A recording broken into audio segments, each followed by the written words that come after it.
और यूक्रेन के खिलाफ युद्ध से यूरोपीय देशों में रूस दहशत का पर्याय बन गया है। हालांकि रूस की तरफ से यूरोप पर हमले का ऐसा कोई प्लान जारी नहीं किया गया है, लेकिन जिस तरह से इस जंग का विस्तार हो रहा है उससे पता चलता है कि जल्द ही रूसी सेना बाल्टिक और नॉर्डिक रीजन को दहला सकती है।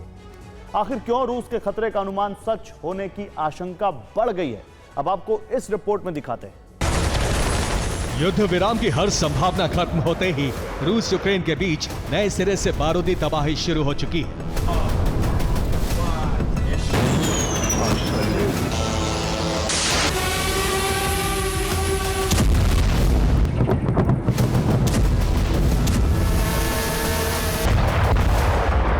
रूस ने यूक्रेनी शहरों पर बड़े पैमाने पर हमले शुरू कर दिए हैं।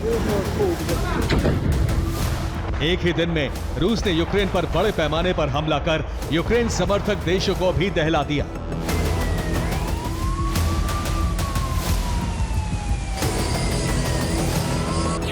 बुधवार को तड़के रूस ने यूक्रेनी शहरों पर 741 हमले किए। इनमें 728 हमले सिर्फ ड्रोन से किए गए, जिनमें सबसे ज्यादा 300 की संख्या में शाहिद ड्रोन इस्तेमाल हुए हैं। वहीं 13 किंजल और स्कंदर मिसाइल भी यूक्रेनी शहरों पर गिरी है।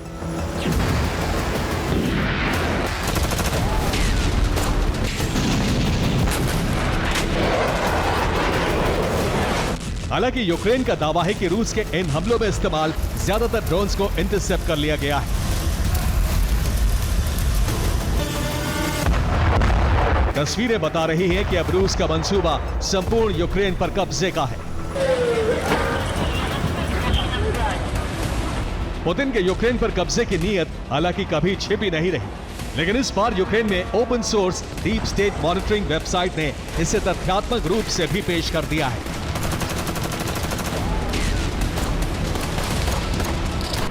दावा है कि रूसी सेना ने पिछले एक महीने में यूक्रेन के 556 वर्ग किलोमीटर क्षेत्रफल पर कब्जा कर लिया है।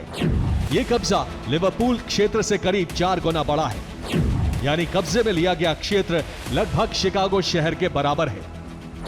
और रूस का यह एक्शन आगे भी जारी रहने की आशंका है।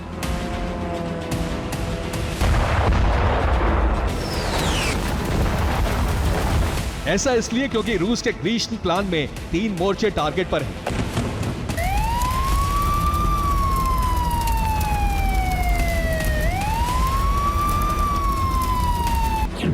ये क्षेत्र हैं उत्तर पूर्व में रूस की सीमा सूमी, 2 पूर्वी शहर पोक्रोवस्क और कोस्तियंतिनिवका, और तीसरा मोर्चा है पोक्रोवस्क पश्चिम। इससे पता चलता है कि रूस का लक्ष्य पूर्व में यूक्रेनी सैनिकों को होने वाली आपूर्ति का मार्ग न सिर्फ बंद करना है, बल्कि यूक्रेन की उत्तरी सीमाओं के अंदर एक बफर जोन बनाना भी है। हालांकि बड़ी कामयाबी के बावजूद इस दिशा में गति धीमी है।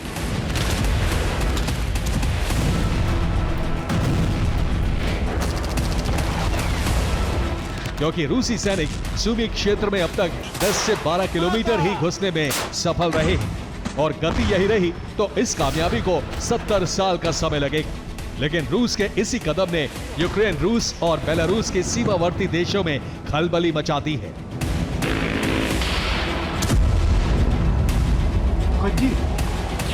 रूस को आगे बढ़ते देख पोलैंड ने अपने एयरबेस को जंग के लिए तैयार कर लिया है।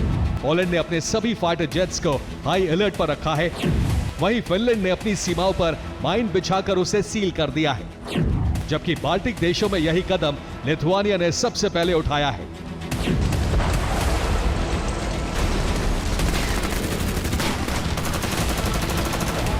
यानी रूस के साथ हुई ओटावा कन्वेंशन संधि में जो प्रतिबंधित था उसे मानने से दोनों देशों ने इनकार कर दिया है। और हैरानी की बात यह है, अब लातविया और एस्टोनिया भी इस संधि को छोड़ने की तैयारी कर चुके हैं, जो बताता है कि बाल्टिक और नॉर्डिक देशों ने मान लिया है कि रूस जल्द से जल्द यूक्रेन पर कब्जा कर सकता है, और इसे रोकने के साथ अपनी सुरक्षा की उन्हें चिंता है।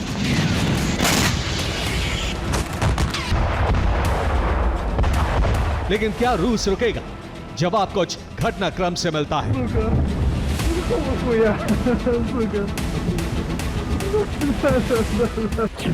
यूक्रेन की खुफिया एजेंसी ने चीन के 2 जासूसों को गिरफ्तार करने का दावा किया है। एजेंसी के मुताबिक ये जासूस यूक्रेनी नेपच्यून मिसाइलों की तकनीक चोरी करना चाहते थे।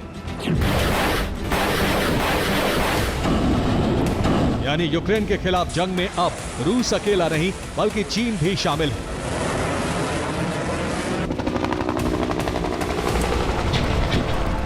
वहीं ट्रंप की पुतिन की आलोचना पर क्रेमलिन ने भी सख्त रुख अपना लिया है, लेकिन रूस युद्ध विराम की दिशा में बढ़ने का भी दावा कर रहा है, जो बताता है कि रूस ट्रंप और यूरोप की आंखों में धूल झोंक कर अपना मकसद पूरा करना चाहता है।